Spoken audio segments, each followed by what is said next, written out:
माँ, तुम भी ना, यह क्या पिताजी की जरा सी 12,000 रुपये की पेंशन के लिए इतना माथापच्ची कर रही हो?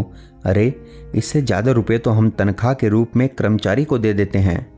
मोहित चिढ़कर अपनी माँ के साथ स्टेट बैंक की लंबी कतार में लगने की बजाय माँ को वापस घर पर ले जाने के लिए आग्रह करने लगा। वैसे मोहित ने सच ही कहा था, करोड़ों का बिजनेस था उसका। लाखों रुपये तो साल भर में यूं ही तनख्वाह और भत्ते के नाम पर कर्मचारियों पर निकल जाते थे। फिर मात्र 12,000 रुपये प्रति माह की पेंशन पाने के लिए स्टेट बैंक की लंबी कतार में खड़े होकर पेंशन की औपचारिकता पूर्ण करने के लिए इतना समय व्यर्थ करने का क्या औचित्य है? मोहित के पिता विशंबर नाथ जी का निधन पिछले माह ही बीमारी की वजह से हुआ था। वह लगभग 12 वर्ष पूर्व एक सरकारी स्कूल में प्राध्यापक पद से रिटायर हुए थे। तब से उनके नाम पर पेंशन आया करती थी। विशंबर नाथ जी की मृत्यु के उपरांत आधी पेंशन उनकी पत्नी सरला जी को मिलने का शासकीय योजना के अनुसार प्रावधान था, जिसके लिए सरला आज स्टेट बैंक में अपने बेटे मोहित के साथ जाकर पेंशन की औपचारिकता पूर्ण करने आई हुई थी। उस दिन मोहित के बेटे कुशाग्र का 8वां जन्मदिन था। उसने अपनी दादी से साइकिल की फरमाइश की थी। सरला के खुद के बैंक अकाउंट में पैसे नाम मात्र के ही बचे थे। उनकी पेंशन अभी शुरू नहीं हुई थी, इसलिए उन्होंने मोहित से 10,000 रुपये मांगे। मोहित अपने ऑफिस जाने की तैयारी में व्यस्त था। उसने अचानक माँ के द्वारा 10,000 रुपये की मांग पर उसे थोड़ा अचरज से देखा। फिर अपनी पत्नी श्रेया को माँ को 10,000 रुपये देने को कहकर चला गया।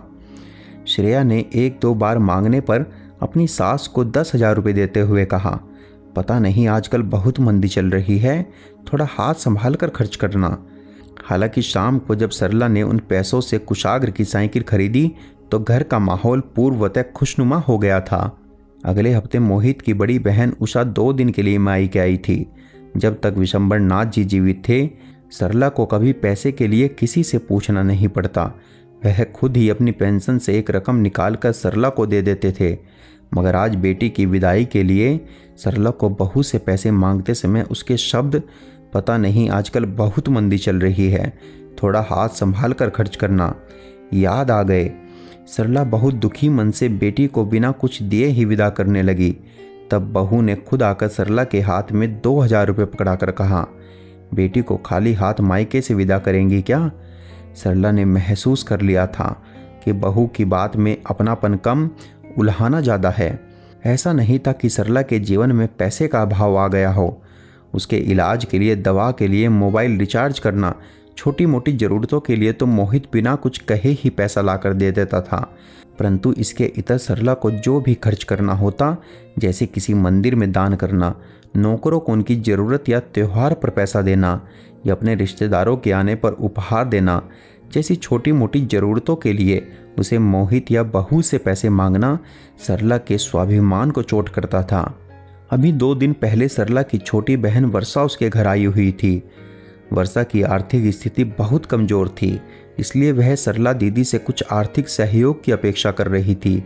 मगर जब उसने खुद सरला को छोटे छोटे खर्चों के लिए बहू की तरफ मुँह ताकते देखा तो उसने अपनी बहन से कुछ भी न कहा। आज जैसे ही सरला के मोबाइल पर पहली बार स्टेट बैंक का SMS आया, सरला ने आश्चर्य से मैसेज खोलकर देखा। पिछले 6 महीने की पेंशन 72,000 रुपये उसके अकाउंट में क्रेडिट होने का मैसेज आया था।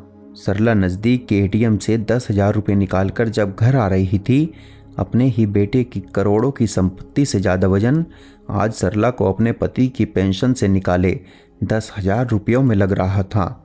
सरला का आत्मविश्वास और कदमों की चाल ही बता रही थी कि पेंशन को सम्मान निधि क्यों कहते हैं। दोस्तों, आपको यह कहानी कैसी लगी और आपके इस बारे में क्या विचार हैं, हमें कमेंट करके ज़रूर बताएं। कहानी पसंद आई हो तो कहानी को लाइक व शेयर करना ना भूलें। धन्यवाद।